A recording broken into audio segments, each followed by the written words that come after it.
Okay, good afternoon, everyone. We are up to 149, so we will begin with a few little introductions. I'm Mark Norris. I am part of the IAM UK chapter, and I'd like to introduce the webinar for today, which is value-driven decision making. As well as giving you a little bit of background on the IAM chapter itself. The IAM has established a range of chapters in several countries, the idea being to support the IAM centrally and through regional groups, which we're doing in the UK. The priority of the chapter is to promote and enable the generation and application of knowledge, training and good practice to help individuals become demonstrably competent in asset management. So this webinar is part of that process. It enables members to grow and share their knowledge with a local network of like-minded individuals. Hence, we're doing this webinar, the bite-sized webinars, and there are regional webinars and events. We also support the IAM conference by seeking input from IAM members and beyond. And we're actively seeking speakers for the conference this year on the theme of climate emergency. So if any of you are able to liaise with existing contacts within or outside of your organisations who may be interested in presenting for the IAM, please do let us know and we can follow those up. Anyone interested can contact us directly. I will drop that information into the chat box. Okay. Now, we also run a series of lunchtime webinars. These have been well received and insightful, accessible assessments of specific asset management topics for both the IAM and non-IAM members and the wider asset management community. We'd like to run more of those, so we'd be interested in hearing from anyone else who would like to get involved. And finally, the Register of Asset Management Professionals. This was launched in October and is open to all, not just members of the IAM. There is an application and review process, so please do get in touch if you would like to become involved. I will also drop this information into the chat box. Okay. Now, as I've said in the chat box, there is an option for asking questions that is outside of the general chat. So please, if you want to ask questions of Demetrius, use that facility. And now I will hand over to Demetrius with 168 delegates, ready to hear what you have to say. Thanks, Mark. I'll just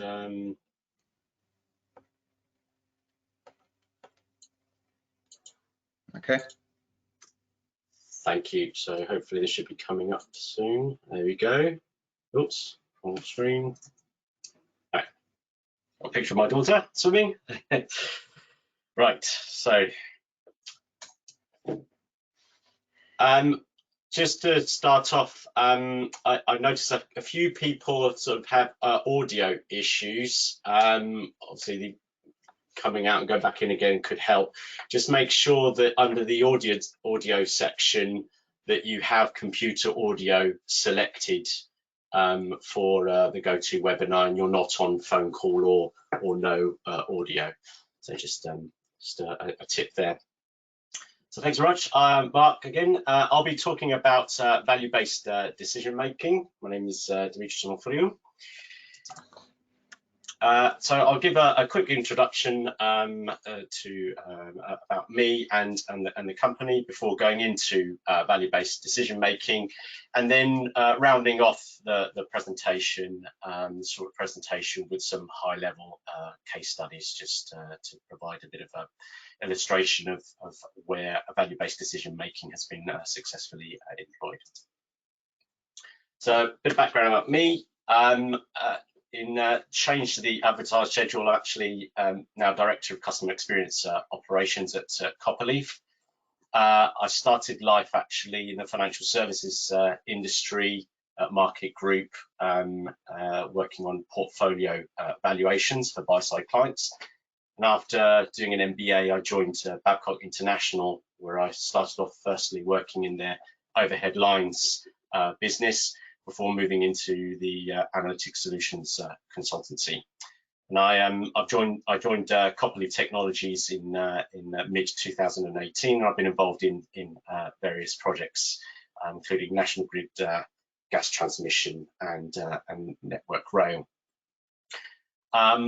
I've been an active member of the IAM Midlands Branch Committee for a number of years now, and in the last year or so, I've become a member of the BSI Asset Management Committee. And Copperleaf, company that I work for. So our vision is transforming how the world sees value. So very pertinent to today's talk. And we're doing that through our enterprise decision analytics solution, which we've implemented across a number of organizations of different industries across 5 continents. And over the last 10 years, we've shown a quick growing organization. And just to show you a bit of where we are in the world, so our hub is based in Vancouver. And so we've got a large client base in North America, but what's relevant obviously to the UK chapter are the clients that we have in the UK. So recently started with Affinity Water, but on both sides of National Grid, electricity and gas, and big project with Network Rail. And I hope to later on just provide you some high-level case studies on 50 hertz, National Grid electricity, and Enbridge. So before we start and we tackle this subject of value-based decision making, there are just a number of questions that we probably should be asking, or an organisation should be asking itself when trying to realise value from assets in the achievement of its organisational objectives. So firstly, how is the organisation going to deliver the optimum value given the financial and resource constraints that it may have? And does it understand the underlying risk profile of its assets? And is it able to perform analysis of different scenarios, such as how decreases in capital budget will affect what can be delivered in a given plan? And is it able to provide transparency to the relevant stakeholders over those decisions that are made? And finally, how does it decide which projects to defer given the various constraints that it may have? So to enable it to answer those questions, it needs to look at, we're going to look at what is value. And essentially, it depends on who you ask. Various stakeholders will have a different interpretation of value, what value means to them, what are the criteria that they judge that deliver value.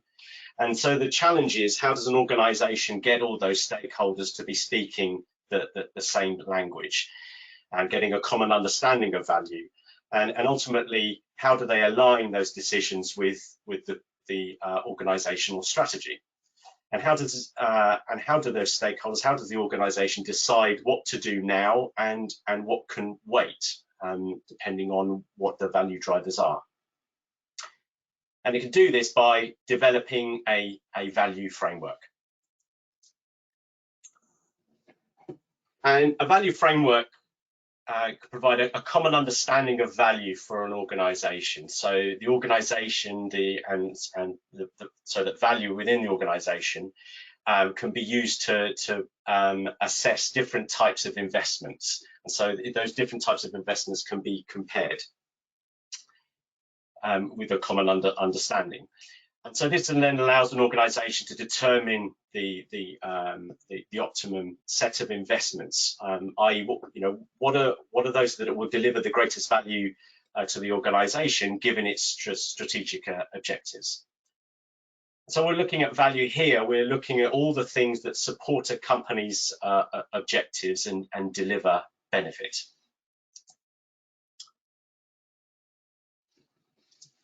And value is essentially is collected in the value framework through what we call value measures. And these value measures should be aligned to at least one strategic objective. So strategic objectives should have at least one value measure against it to ensure that an organization is meeting its criteria to deliver value. And so value measures will be defined for every risk and benefit that is to be measured.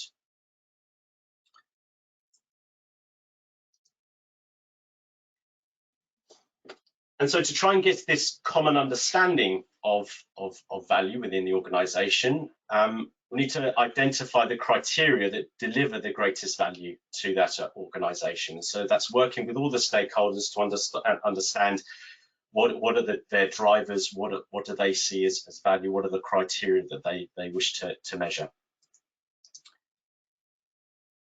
And then once those have been identified, those criteria have been identified, they can start to be aligned to a common scale. So we can start to compare dissimilar investments of different types, so financial and non-financial. And so we can then assess those different types of investments against each other using a rational economic approach, a common value quantitative unit, if you like. And so we can start to compare those investments and then look to optimize those investments across the organization to ensure that a portfolio of different types of investments deliver the optimum value to the organization, depending on the constraints that portfolio might be under, be it financial constraints, budgetary constraints, or resource constraints.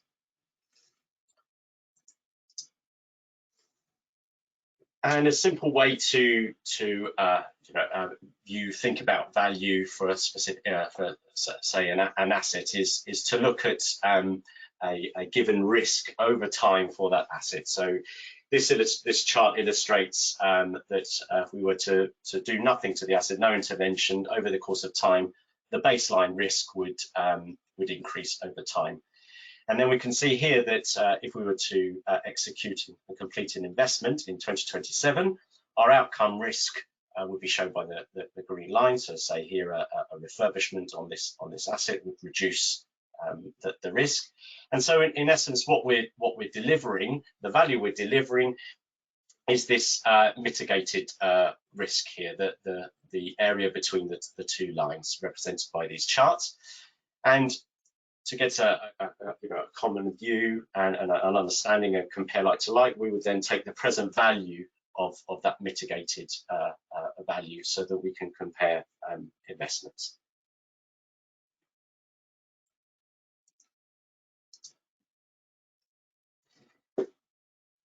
And so I've mentioned different types of criteria, and I talked in a previous slide about aligning those criteria so we can start to compare different types of investments.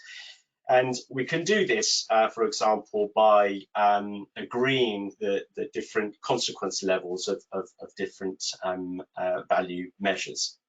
So here's a standard 5x5 risk matrix. And we can start to look at the different consequence levels for each of the risks that we would be mitigating against.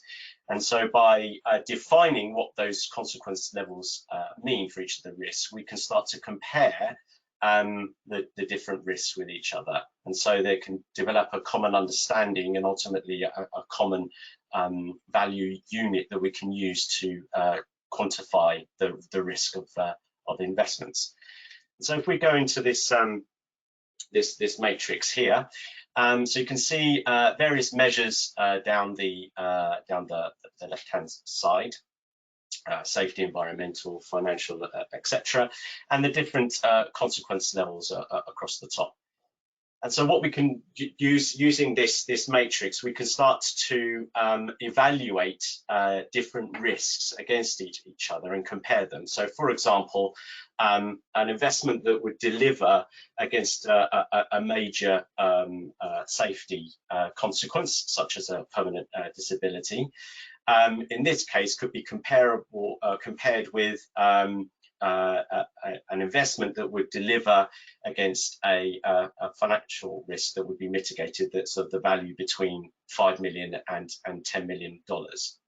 And so what we can start to do is apply value units across the top of these. And so when we are evaluating each of our investments and each of the criteria, each of the value measures against those investments, we can start to quantify and enable us to compare different investments. So if I move on to actually illustrate this, I'm going to go through now, in essence, 3 different investments.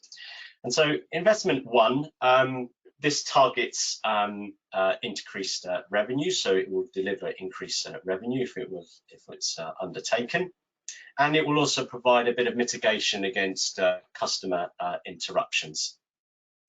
But the overall cost of the investment is going to be around $100 in this case. So the net present value of this investment, if we take in all the benefits minus the cost, will be around, let's say, $300. And now we'll take another investment 2, that actually is going to be delivering on against other criteria, other value measures. And so while it will be delivering on customer interruptions and actually is going to be mitigating against more customer interruptions risk, it will also be delivering against productivity and safety risk, etc. But we can see here that the cost of this investment is actually greater than investment 1. But the net present value of the investment, the net value delivered, is actually greater than investment 1. And finally, looking at this with investment 3, again, it delivers on another criteria against engagement, but it's actually the costliest one of them all.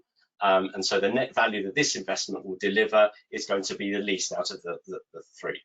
So if we were to just consider these 3 investments, the one that we would look at most favorably in this scenario would be investment 2, providing obviously that we don't have any cost constraints that we would need to apply.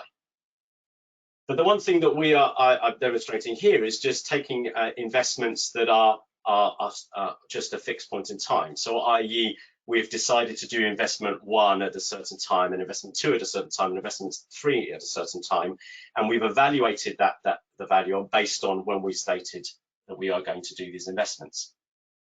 But the thing is that when we do these investments, we'll determine the value that they provide. And so delaying an investment or bringing it forward could actually change its value. So if we take these 3 investments here, what this chart illustrates, this graph illustrates, is that for these 3 investments, delaying or moving the investments can affect each one very differently. So if we take investment 1 and investment 2, we can see that actually the curves are reasonably flat. So delaying these investments won't have necessarily such a significant effect on the overall value provided compared to, say, if we delayed investment 3. So if we take, let's say, for example, that all investments were planned to be done in around 2024, we can see that if we were to delay investment 3, we would get a significant decrease in value, whereas we would get less of a decrease in value if we were to delay in investment 1.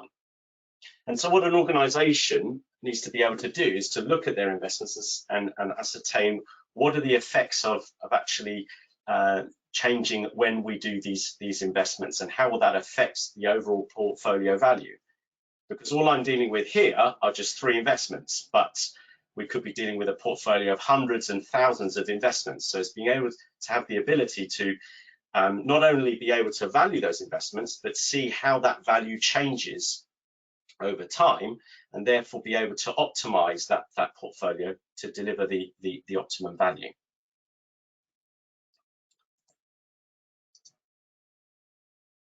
And how we can look to measure that is using what's known as an efficient frontier. So this, in effect, the folders here are representing portfolios of investments with their expected return against the level of expenditure. Now, what we could do is if we take into account the time dependency of the value that these investments provide, in each of these portfolios, we can start to change when these investments are made, and indeed, maybe these investments could be doing different things. So an investment could be assessed against whether it's replacing an asset or refurbishing an asset. So essentially, if we can change when these investments are done, we can actually look to see what the optimum value that this portfolio will be able to deliver, given the constraints that this portfolio has. So the idea here is that the portfolios that are closest to the efficient frontier, they're the ones that are going to show the greatest return for a given spend level. And so what value-based decision making is helping to do is to maximize the return of a portfolio, and therefore moving it closer to this efficient frontier.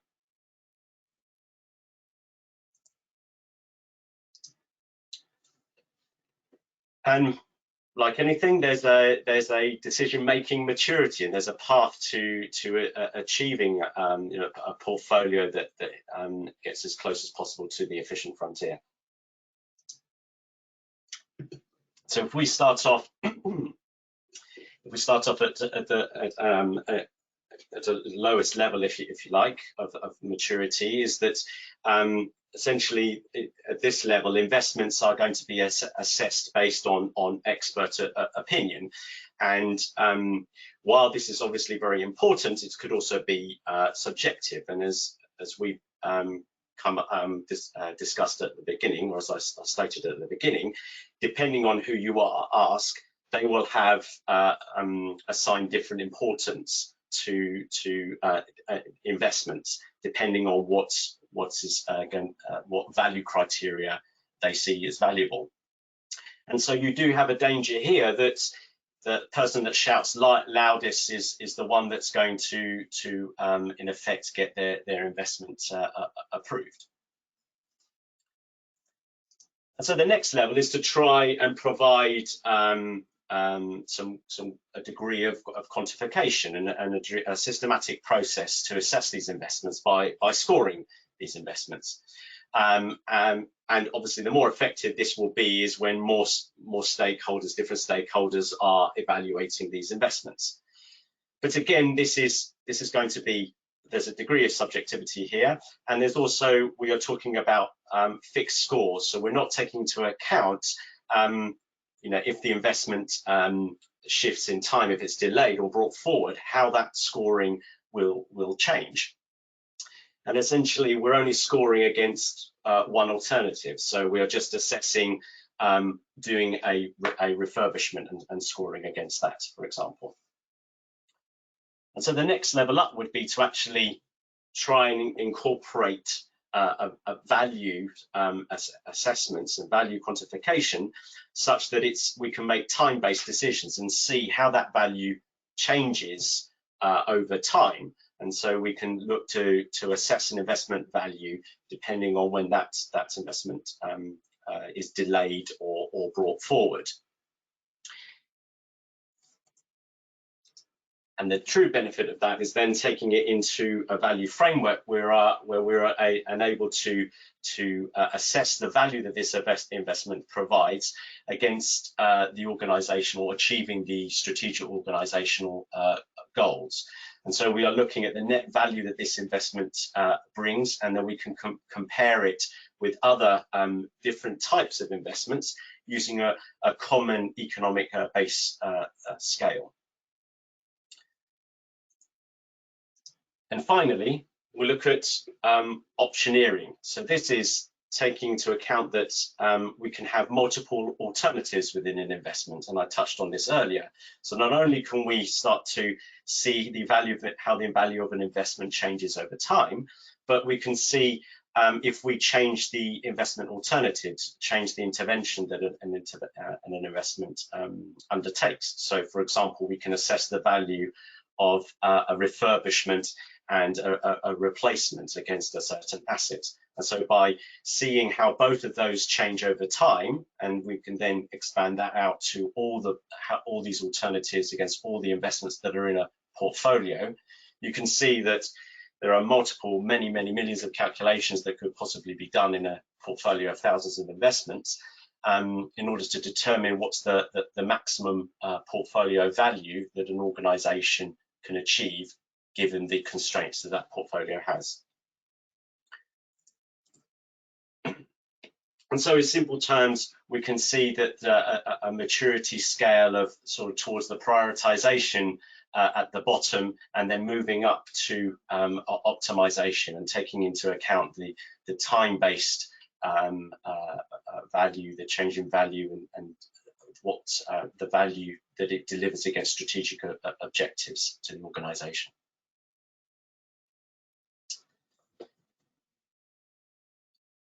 So that's a bit of background on value, and I just want to now sort of go into sort of high-level case studies. So I want to introduce three case studies. So first of all, talk about National Grid. So we've been involved with both sides of National Grid, the electricity and the gas side. But this specific case study I'm referring to is on the electricity transmission side. So obviously, as we all know, National Grid electricity transmission network operator. And essentially, this was a partnership and a collaboration where we worked with National Grid to develop a circuit optimization part of optimization. So this, in essence, was looking at grouping investments together to deliver efficiencies.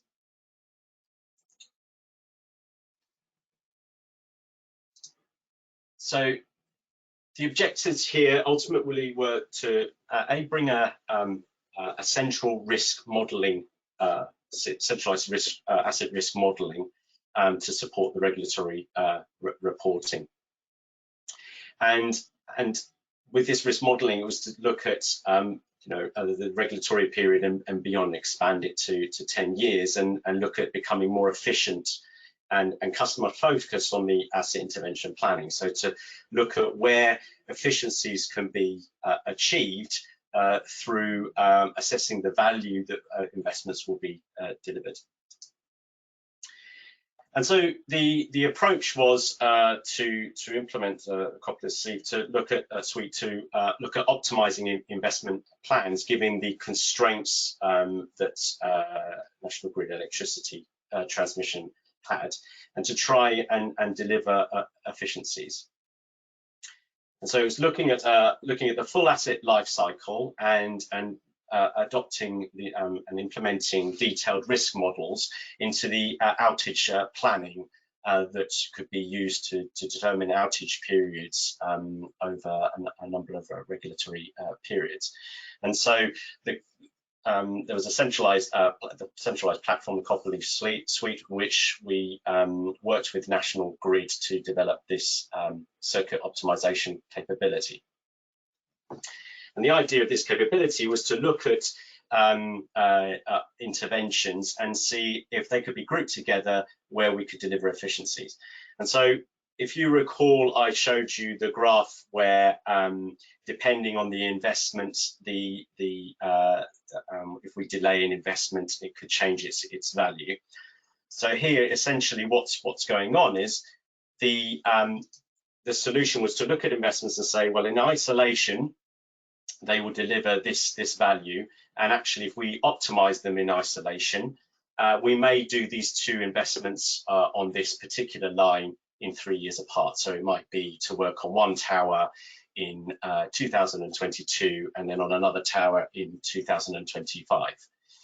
But what the circuit optimization essentially did was to look at the underlying efficiencies that could be delivered by combining those two investments together. So although the optimum of doing them separately was 3 years apart, depending on how the value of that the investments changed over time, the system allowed National Grid to assess bringing these two investments together, and even the decrease in value being looking at how that would be offset by combining the work together and therefore bringing in cost efficiencies. So the slight decrease in value that might be that might occur by bringing two investments together is offset by a much greater increase in efficiency by combining outages and therefore reducing outage costs and resource allocation. And so by adopting this central platform, not only it provided efficiencies on the plans themselves in reduction in outages and improved productivity, but it also actually decreased the time significantly to develop these plans as well, and to look at different what-if analyses.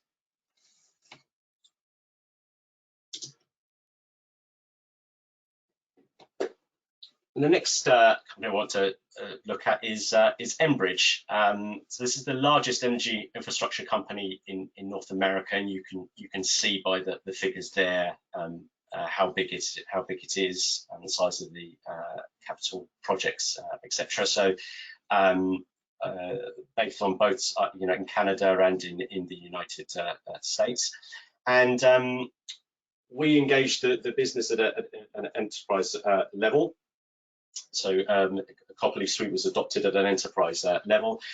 So it was adopted on various different areas of the business. So in the gas transmission and midstream, which was looking at asset sustainment model that's used to evaluate transmission and midstream assets such as pipeline and compressors. Looked at the liquids pipelines area. So this is the throughput impact asset sustainment. So this is used to evaluate aged liquids pipelines assets, such as pipelines and pumps, etc. And also looking at system optimization. So looking at evaluating investments that are impacting pipeline throughput. And then finally, we looked at the gas distribution and storage area, and looking at service disruption risk. So using to evaluate the loss of revenue and societal costs from service disruption. And so the headline here is that we developed developed a value framework and implemented a value framework that actually had 80% of the common value models across all the business units. So this was an enterprise level value framework that they could use to assess the value of investments across all business units.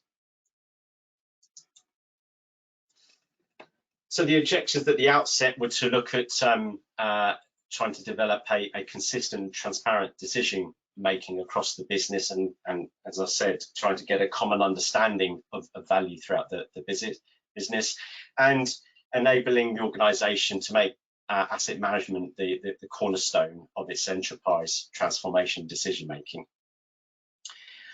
And so the approach was, as I said, it was to look at a value framework that actually contained an enterprise value framework that contained 80% of the common value models that are across all the business units. So this would allow them to employ best practices across project entry to ensure good data collection, clean data collection.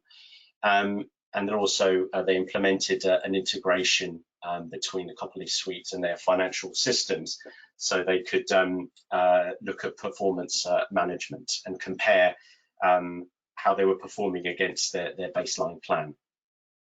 And so this resulted in high quality investment entry, so they had better quality data going in to in effect enable their decision making process, and also enabled them to create these multi-year plans very quickly, and importantly be able to invest optimally across all the business units, so they could sit from an enterprise level and look at all the business units and be able to assess the investments and optimize them across different areas. And finally, move on to 50 Hertz in Germany. It's part of the IAM group, a transition system operator in Germany, and it's responsible for the highest voltage transmission grid in Germany, and heavily involved in renewable energy, and looking to get to 100% by 2032. And so this will involve a lot of projects to enable this transition. So the highlight here was to try and the output was an automated portfolio optimization prioritization process to manage the investments through the whole life cycle.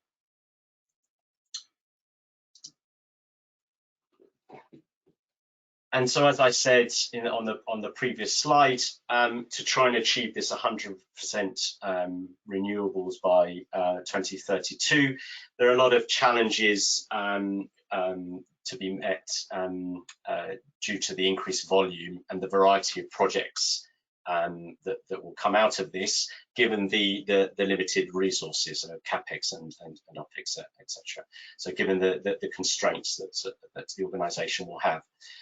And along with this is balancing the sustainment of the aging infrastructure, as well as considering any growth investments that would be into either the mandatory grid extensions or the modifications that are brought on by the energy transition that's coming up, and generally in fast changing technology.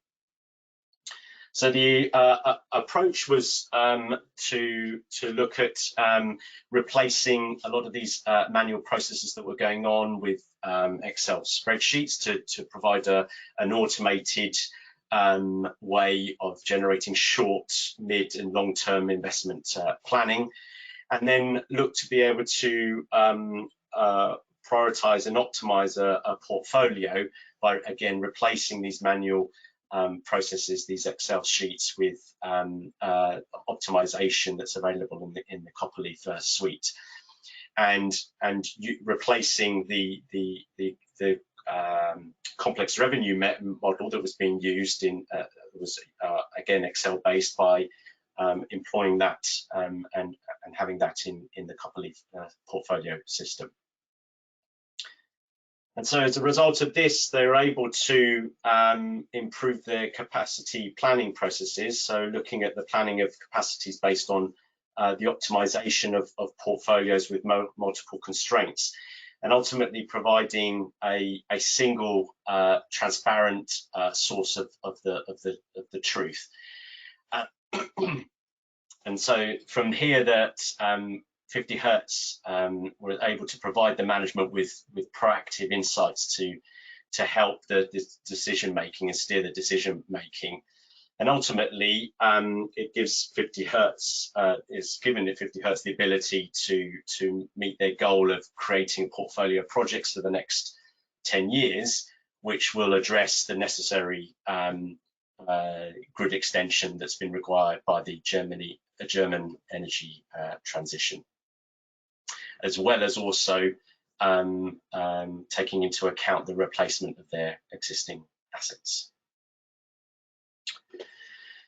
So just finally, just a few figures as a result of the kind of work that we've been doing in value-based decision making and implementing that in various different organizations. So again, trying to generate more value from the same spend. looking at reducing planning efforts and improved execution accuracy. An important thing is always aligning to the corporate goals and the strategic objectives of the organisation. And so, while these figures are related to Copperleaf, the guide here is that employing value-based decision making should be enable an organisation to drive and meet and try and achieve these returns on investments. So that basically concludes my presentation. And I'm just going to go to the questions tab to see if there are any questions.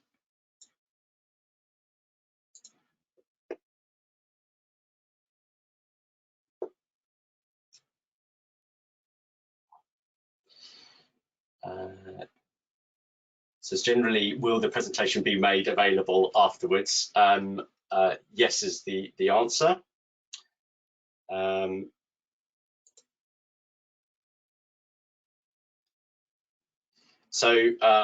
I'll take this last question that's just come up. So how do we deal with competing priorities between various business units? So that's an interesting question. So that's from Imad Khan. Thank you, Imad. So essentially here it depends on how you are employing the system. But I guess I might, if you'll indulge me, I might bring up another slide that sort of answers this. So we can see here that an implementation could start with one line of business and assessing the value criteria that enables that line of business to achieve its decision goals and its objectives.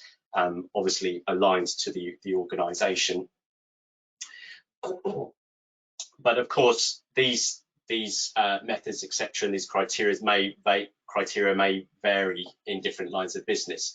And so the idea here is to look to then start to expand to the other areas and to say, okay, we need to take into account, okay, what are the value criteria that these different areas are looking to assess. But still, in this case, they will still optimize within their allocation and within their given constraints. But finally, it's looking at bringing it up to an enterprise level and being able to start to assess the value that each of these lines of business generates for the organization. And so some of the capital that's allocated to them is determined by optimization at a corporate level. And so this sort of aligns with what I talked about at Enbridge, where they looked at value models across the whole organization and had a value framework that in effect had value models that in effect were 80% of all the value models that were in the business. So at a corporate level, if you like, they were able to assess the investments that each line of business were looking at, and to be able to sort of say, okay, well, we can start to sort of run some optimizations to determine a percentage of your budgets at each line of business, and then there's a degree of a competition that we could use between each of you by sort of looking at the value that each of the lines of business provides as a whole against the overall corporate objectives. And so we're looking at what is the value that each of these lines of business is ultimately delivering.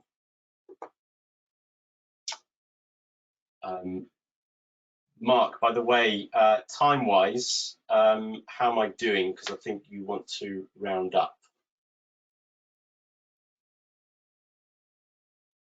Yeah, you're good to go. We've got 10 minutes, so it'll only take me a couple of minutes to wind up and carry on. Okay. So there's a question here from Stephen Plum. So when I speak about value, meaning a combination of outcome, performance, and risk. So what I'm talking about here, depending on how I'm assessing that value, but essentially what I'm assessing here is the net value that's being given to the organisation. So if we are talking about mitigating asset risk, I am looking at the value of the mitigated risk against obviously the cost of undertaking that, and so I look at the net value that delivers. In something that is maybe more strategic, then it might be looking at looking at outcome, performance, or increase how it will affect the strategic objectives of the organisation, and look at the outcomes that will achieve, and again assessing that against the cost. So I'm looking at the net value.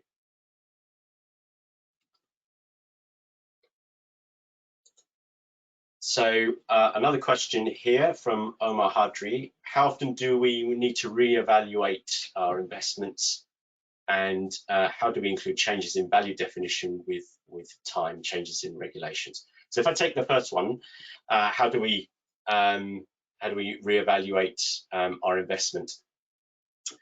So essentially what you can do is when you're developing a plan, you've in effect come up with the optimum portfolio, i.e. when a justification of what you're going to do and when you're going to do it, and you submit that as a plan to, let's say, the regulator. But of course, that's what you think based on the information that you have. And once projects start executing, once investments start executing, you're going to get information as to what are the actual costs that have gone in and any reforecast information. So the idea here is to be able to capture your baseline plan, and then be able to capture the actuals, the actual spend, the actual resource utilization of executing projects, as well as any reforecasting that those projects may have, and then be able to compare your performance against what you thought you were setting out to achieve. And so the idea here is being able to compare between the two, is then you can start to tweak your plan as necessary. So you could have a mid period review where you say, okay, actually based on the actual the way the projects have gone, etc., and the current economic environment, we might actually have to shift our plan. And we have to re-optimize our plan to deliver the most value. And the important thing is here that at each point you are demonstrating what's been done. You're being transparent in, okay, this is why we have had to bring forward certain investments or delay investments as a result of these changes. And then how do you include changes in the value definition in terms of regulation? So that's a very pertinent question. It's something that I'm dealing with currently with National Grid gas transmission. So essentially, it's being able to provide a platform where you can start to make those changes to the underlying models, if you like, in your value measures, and then being able to demonstrate the impact that those changes have made against your original value framework. And so as and when there are changes in regulations, then again you will need to sit down and evaluate what are the changes we need to make to the value framework. And the important thing is to disseminate that and to communicate that, and so all the stakeholders can see the impacts of those changes and how they will affect plans. And more importantly, you can translate that back to the regulator. Okay, Mark, I think that sort of like leaves about 5 minutes for you to wrap up there. Okay, thank you, Demetrius. Right, I'm dropping some information into the chat for people. So you can pick up links and so on from there. This is in regard to our Register of Asset Management Professionals, which is taking off quite nicely. Jodie Williams is taking care of that. So please do get in touch with Jodie via the links provided, and they're also on the website itself for the IAM. So that's the IAM.org. We also have the bite-size webinars, which are pre-recorded. If anybody would like to get involved in presenting one of those, do please get in touch and we'll give you the guidance documents for it. So it just remains to wrap up. Thank you very much, Demetrius, for a great presentation. As Demetrius has said, the delegates will be given a link to download the presentation and have access to the recording of the day. So the extra slides that Demetrius showed at the end will also be available through that. Thanks very much. If Demetrius, I don't know if you want to hang around and answer some more questions via text, but otherwise, thank you all very much for joining us. We had roughly 180 people throughout the webinar, so very happy and very pleased that everyone has been able to get involved in these rather trying times where face-to-face is almost a thing of the past. So thank you all very much for joining, and thank you again, Demetrius. That was great. Problem. All right, folks, and Thank you. we'll look at the next one. Do look out for the announcements. Okay, lovely. Take care and thank you.